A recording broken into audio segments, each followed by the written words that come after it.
This is Michael Popok. It's time for Legal AF After Dark. Are you tired of hearing about when Judge Engoron in the New York State Supreme Court is going to issue his up to $500 million judgment and other death penalty aspects, corporate death penalty aspects against Donald Trump in the New York civil fraud case brought by the New York Attorney General? We are too. But there's a good reason that the judge has been waiting this long, waiting on a couple of last data points to come into view, including new information that one of the witnesses for Donald Trump and a defendant in the case lied under oath in the trial itself. The judge tried to get to the bottom of it by inquiring of Donald Trump's lawyers. One of them you may have heard of, Alina Habba. She had a response that I think only got her in trouble, as did her other co-counsel, Cliff Robert. But we break it all down and analyze it from a perspective of a New York lawyer and another trial lawyer, Ben Meiselas. Take a listen on Legal AF. Popok, let's shift gears, though, and talk about what's going on in New York.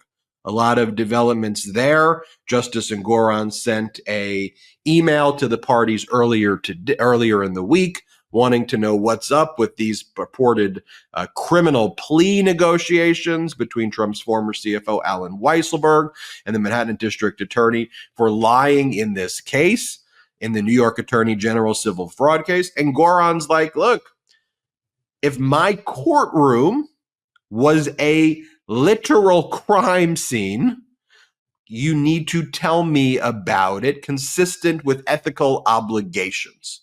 And I want to hear from the parties how, if at all, I should take this into consideration in my final verdict that I'm going to be reaching soon. And I'd like to know if you're representing Allen Weisselberg, Alina Habba, which I guess she purports to represent him in the civil case, at least.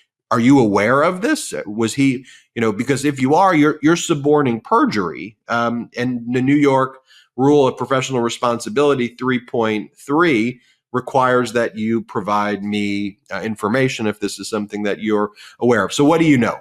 The New York Attorney General's office responded and said, Judge, here's how we can deal with this.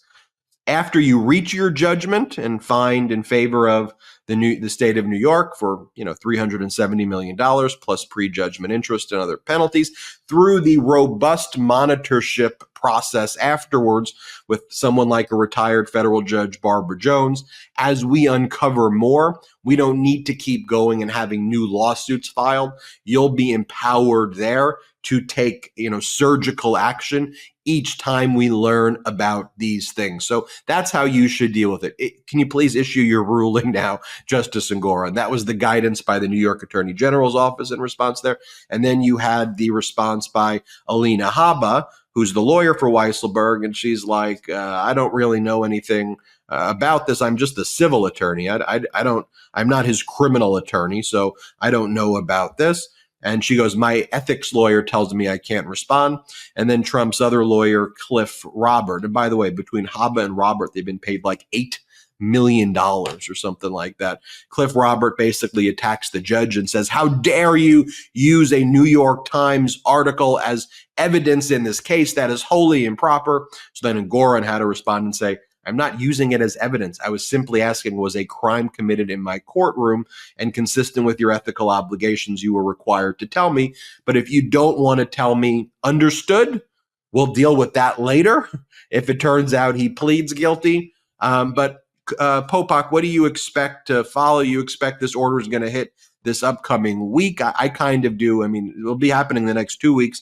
What do you make of this emails back and forth? And it seems that Habba and Roberts have kind of put themselves in a very precarious ethical situation, and Justice Engoron put them on notice about what could happen if Weisselberg pleads guilty now. I think Habba and Robert are in it deep for an ethical violation. We'll talk about that in a minute. I want to go back one thing before we leave it, because you and I didn't talk about it. I talked about it with Karen during the midweek. I want to talk about one thing about the immunity thing, because that just happened on Tuesday. We're going to find out on Monday what happens next with Donald Trump. There's a chance the Supreme Court doesn't take that and we're going to talk about it at the end, does not take the immunity issue. And if they don't take up the immunity issue, then we got a trial. We'll talk more about it at the end. And I'll share with you when we get there Judge Ludig's position about it, because he doesn't think they're going to take it up. And I want to share that with you. I think you covered it all. I think on the issue of the ethical issue, the judge has a right to know whether he's been had, whether as the trier of fact, a witness has lied in his courtroom. Now, the issue of whether Alan Weisselberg has lied has been something that's vexed prosecutors going back to the Southern District of New York and the prosecution that involved Michael Cohen on our network, and whether Alan Weisselberg lied about, in the Stormy Daniels case, and lied about Michael Cohen's involvement. He was almost prosecuted by the federal prosecutors in the Southern District of New York back then, because they thought he had lied to them. There was a theory that he lied then in order to cover up for Donald Trump. So the fact that he lied on the witness stand put on, yes, he was called as an adverse witness for the New York Attorney General in the civil fraud case, but he was really testifying to help Donald Trump. He's also a defendant in the case. And so for Alina Habba and Cliff Robert to say, we don't really know what's going on here, that is they are defending Alan Weisselberg in that case. He's a defendant in the case as well. And so if they knew or should have known that what he said, for instance, about the size of the triplex apartment, whether it was tripled from 10,000 square feet to 100,000 square feet, and therefore the value went from 50 million to 150 million on Donald Trump's balance sheet, and therefore he cooked the books and lied to lenders, to the Forbes magazine about where his rank should be in the Forbes list of the richest people in the world and the like.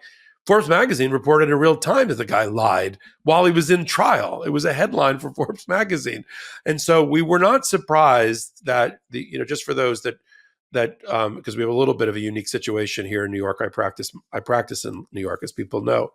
The New York Attorney General has limited criminal powers. She doesn't have. Other states use their Attorney General differently. The Attorney General of New York is primarily for civil enforcement matters and actions and powers. They're quite devastating. They can go all the way to what we're watching now at the far extreme, which is a corporate death penalty, putting the people and the company out of its misery and taking all of its money out of the corporate treasury to pay back to the people of the state of New York. Sure, that can happen, but they don't do the criminal side generally. That's a referral or an investigation that's made by the Manhattan District Attorney's Office if that thing happened in Manhattan in New York. And they opened up an investigation as to whether they had been lied to in their parallel investigation of the Trump Organization and Alan Weisselberg that ultimately led to the Stormy Daniels indictment filing. But also, you're not allowed to commit perjury so publicly and not have the prosecutors do anything about it. Now, if a judge knows that there's been perjury, or a lawyer knows at the time, there can be a referral during the actual course of the court proceeding. But that didn't happen here because the New York Attorney General didn't raise it, and the lawyers. And this is where you've come up with, Ben, with what we call suborning, S-U-B, like boy, suborning perjury, just means allowing perjurious testimony to stand uncorrected and not brought to the attention of the judge. And that's a crime and an ethical violation if you do it. I have been involved with a case in particular, where it became clear that a witness, not my client, but that a witness that I was relying on was not telling the truth and had deviated so far from their deposition testimony that they were verging into the world of mythical creatures and made up testimony. And you cannot, as an ethical member of any bar, and in New York in particular, you can't just sit idly by on your hands and just, look down at your feet and like, go grab your Snicker bar and what you have to stand up at the appropriate point, especially if there's a jury involved, and has to be heard at the bench and has to have the jury dismissed. And if it's not a jury trial, you ask to be heard, and you might have to witness dismissed or put outside while you do it. And you say, Judge, as an officer of the court, I've got an issue with the testimony that was just presented and its veracity. And the judge says, okay. And then there's a breakout evidentiary hearing about this issue, and we determine whether there's perjury or not. You just have to do that under your ethics. So for Alina Habba, talk about gaslighting, to say, oh, I'm just too ethical to tell you the truth, Your Honor, is the exact opposite of what the rule requires. If she knew or should have known that Alan Weisselberg was lying, and we knew that he was a liar on the stand, and the judge could tell, and he said, I'm going to evaluate Alan Weisselberg by what I observed when he testified. He conveniently could not remember 100 times when a fact would be stubbornly against Donald Trump. But he grew a brain and a memory when it was a fact that would help Donald Trump. So that was obvious. And the judge is the trier of fact and the evaluator of the credibility of witnesses. He had already reached his decision about the credibility of Alan Weisselberg and his veracity, and he was going to write an opinion that way. But how can the judge possibly ignore a front page New York Times article or any article that said that a key witness that had testified in front of him may have committed perjury? So all he did was ask the lawyers for Donald Trump and for the New York Attorney General, what do you know about this? And should I have a hearing about it?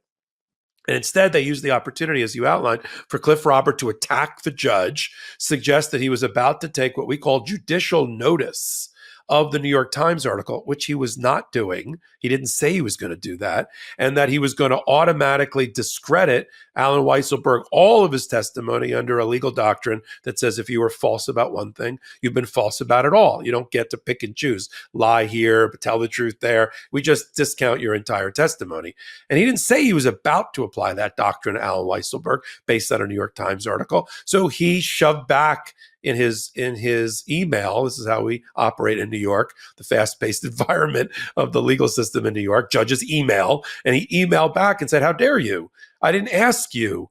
You always are. It's getting to be old for you to attack my impartiality, and for you to raise the issue about Michael Cohen, because they took the opportunity to say there was a perjurer in the room. It was Michael Cohen! Exclamation mark. No citation to any evidence.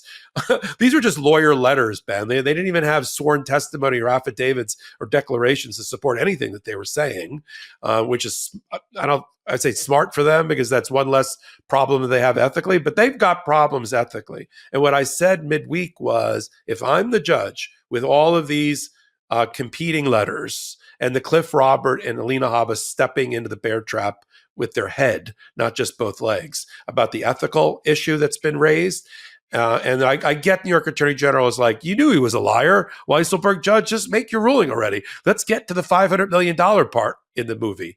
I get that.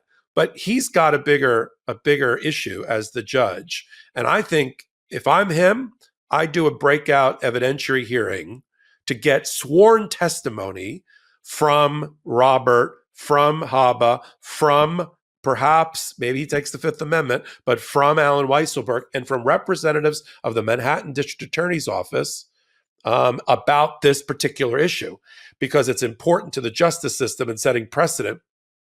We cannot allow in a court system people to just blithely lie to a judge and there be no repercussions except for like email campaign by lawyers who are involved. That just can't be it. And so I don't think it is. Separately, I don't think it delays his issuance of his letter, his judgment, which we expect any day now, probably next week.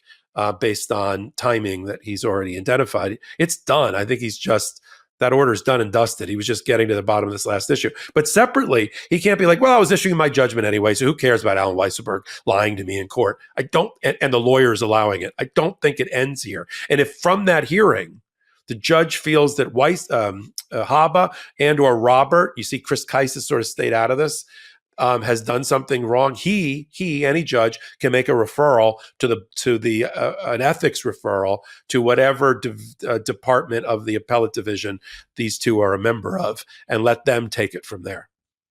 You do see the behavior of the smarter lawyers, whether it was Chris Keiss or Takapina, who jumped out at kind of the late, but at a better time, and Chris Keiss not putting his name to any of these letters, versus Habba and Cliff Robert kind of damn the torpedoes, full speed ahead.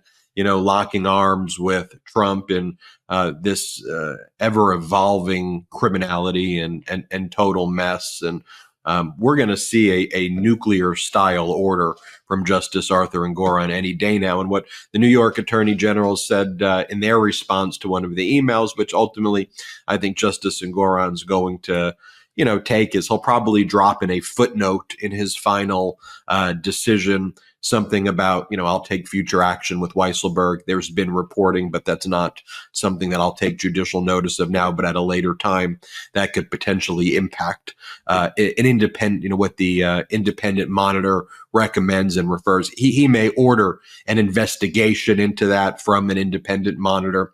And to your point, Michael Popok, even after Justice Engoron issues this final verdict, there is post-judgment enforcement proceedings on the dissolution, on the cancellation of the Trump Organization certificates, on the ban of Trump from doing any real estate in New York, and his adult kids, Don Jr. and Eric, from doing real estate in New York, and Weisselberg from being involved in real estate in New York.